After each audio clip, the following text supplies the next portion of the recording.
نحمده ونصلي ونسلم على رسوله الكريم فأعوذ بالله من الشیطان الرجیم بسم اللہ الرحمن الرحیم۔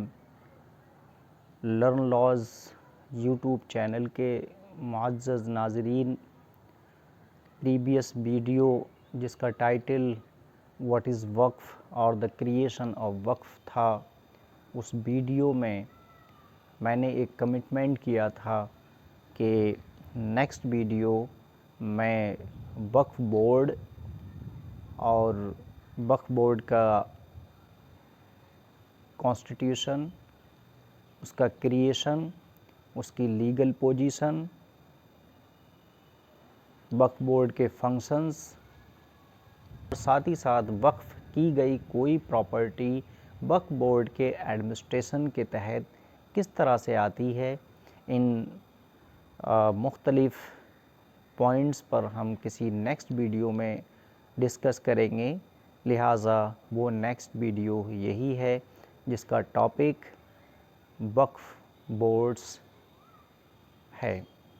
انڈیا میں ریلوے اور ڈیفنس کے بعد جو سب سے زیادہ اراضی کے رقبے پر ایڈمنسٹریشن آف پراپرٹی کرنے والی باڈی ہے وہ ہمارے وقف بورڈز ہیں، یعنی کہ انڈیا میں ریلوے اور ڈیفنس کے بعد تیسرے نمبر پر جو پراپرٹیز ہیں وہ وقف کی پراپرٹیز ہیں، جن کا ایڈمنسٹریشن اپنے آپ میں ایک ٹپیکل ٹاسک ہے۔ لہٰذا وقف پراپرٹیز کے ایڈمنسٹریشن کے لیے ہمارے یہاں جو وقف قانون ہے وہ ہر ایک اسٹیٹ میں وقف بورڈ کے کریشن کا پروویژن کیا گیا ہے۔ لہٰذا انڈیا میں اس وقت تقریباً 1 ملین وقف پراپرٹیز کے ایڈمنسٹریشن کے لیے 32 وقف بورڈز کا قیام کیا جا چکا ہے۔ یہ وقف بورڈز کچھ ایک اسٹیٹس میں 2 وقف بورڈز ہیں، چونکہ مسلم پرسنل لاء کے درمیان ہم دیکھتے ہیں کہ وہاں پر 2 الگ الگ سیکٹس سنی اور شیعہ کے نام سے جانے جاتے ہیں، تو 2 ڈیفرنٹ سیکٹس کو بلونگ کرنے والے، سیکٹس کو فالو کرنے والے جو مسلمز ہیں، وہ جب کسی پراپرٹی کو وقف کرتے ہیں تو شیعہ کمیونٹی کے کسی واقف کی وقف کی گئی پراپرٹی کے ایڈمنسٹریشن کے لیے شیعہ وقف بورڈ شیعہ وقف بورڈ کا قیام کیا گیا ہے، اور کسی سنی واقف کے وقف پراپرٹی کے ایڈمنسٹریشن کے واسطے سنی وقف بورڈ کا قیام کیا گیا ہے۔ لہٰذا اتر پردیش، بہار جیسے اسٹیٹس میں 2 الگ الگ وقف بورڈز ہیں جن کو ہم سنی وقف بورڈ اور شیعہ وقف بورڈز کے نام سے جانتے ہیں۔ وقف کے تحت آنے والی جو سب سے زیادہ پراپرٹیز ہیں وہ اتر پردیش میں ہیں۔ اتر پردیش کے بعد ویسٹ بنگال اور تمل ناڈو کا نمبر آتا ہے۔ لہٰذا ہندوستان کے اندر تقریباً 1 ملین وقف پراپرٹیز کے ایڈمنسٹریشن کے لیے وقف بورڈز کا قیام کیا گیا ہے، ان وقف بورڈز کی تعداد ایٹ پریزنٹ ٹائم 32 ہے۔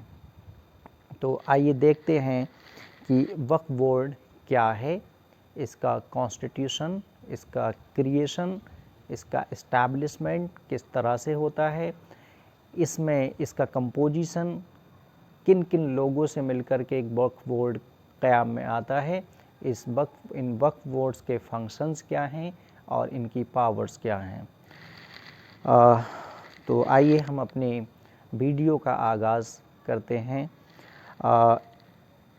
بیسیکلی جو وقف کا کانسیپٹ ہے اسلامک لاء میں، تو وقف is an Islamic endowment used for the purpose of public goods such as schools, hospitals, graveyards, مسافر خانہ، لائبریریز، دواخانہ ایٹسیٹرا۔ اگر اسلام مذہب کو ماننے والا کوئی شخص اپنی کوئی موویبل یا اموویبل پراپرٹی اللہ رب العزت کو سونپتا ہے اس نظریے کے ساتھ کہ اس کی اس پراپرٹی سے ہونے والے فائدے، اس پراپرٹی سے حاصل ہونے والے جو بینیفٹس اور یوزوا فرکٹس ہیں وہ اللہ رب العزت کی مخلوق کے فائدوں کے لیے استعمال ہوں، لہٰذا for the purpose of public goods if a Muslim creates a waqf of his or her property, it is known as وقف۔ لہٰذا کوئی واقع مسلم اگر اپنی پراپرٹی کا وقف کرتا ہے تو وقف کا ایک لٹرل میننگ ہے اسٹاپیج اور dedication of the property for ever, ہمیشہ کے لیے وقف کرنے والا شخص اپنی پراپرٹی کو اللہ رب العزت کے مالکانہ حق میں سونپ دیتا ہے، لہٰذا ایسی کوئی پراپرٹی جو وقف کی جاتی ہے اس کا سیل اور دوسرے ٹرانزیکشنز اس کے اسٹاپ ہو جاتے ہیں، اور اس پراپرٹی سے حاصل ہونے والے جو بھی بینیفٹس اور یوزوا فرکٹس ہیں وہ پبلک ایٹ لارج کے بینیفٹس کے لیے ریزرو کر دیے جاتے ہیں واقف کے ذریعے۔ ہندوستان کے اندر جیسا کہ میں نے ابھی عرض کیا کہ تقریباً 1 ملین پراپرٹیز ہیں جو کہ وقف بورڈ مختلف وقف بورڈز کے تحت رجسٹرڈ کی گئی ہیں۔ اب ان 1 ملین پراپرٹیز کے بیٹر مینجمنٹ اور اس ایڈمنسٹریشن کے لیے کچھ جو وقف قانون ہے اس کے تحت ان وقف بورڈز کا قیام کیا گیا ہے تاکہ ان پراپرٹیز کا مس مینجمنٹ نہ ہو، ان پراپرٹیز پر لوگ انکروچمنٹ نہ کر لیں اور ان پراپرٹیز کا انہی مقاصد کے لیے استعمال ہو جن مقاصد کے ساتھ وقف کرنے والوں نے ان پراپرٹیز کو وقف کیا ہے۔ لہٰذا 1954 میں وقف ایکٹ پاس کیا گیا جو کہ بعد میں کئی مرتبہ جس میں امینڈمنٹ ہوئے ہیں، اور ایٹ پریزنٹ ہمارے پاس میں جو وقف قانون ہے وہ وقف ایکٹ 1995 ہے، جس میں اس ایکٹ میں بھی کچھ امینڈمنٹس ہوئے ہیں، جو میجر امینڈمنٹس ہوئے ہیں وہ 2013 میں ہوئے ہیں۔ جو وقف بورڈز ہیں ان کی لیگل پوزیشن کیا ہے، ان کا کریشن کس طرح سے ہوتا ہے، ان بورڈز میں جو چیئرمین اور ممبرز ہیں وہ کون ہوتے ہیں، تو آئیے دیکھتے ہیں جو وقف بورڈز ہیں ان کا قیام کس طرح سے ہوتا ہے، وقف بورڈز کی لیگل پوزیشن کیا ہے، ان کے فنکشنز کیا ہیں۔ تو at present time there are 32 Waqf boards all over India. Each state has one waqf board.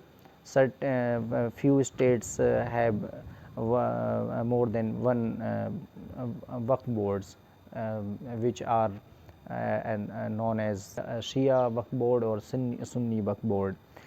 As well as the legal position of waqf boards is concerned, these waqf boards have been constituted under the provisions of the Waqf Act 1995.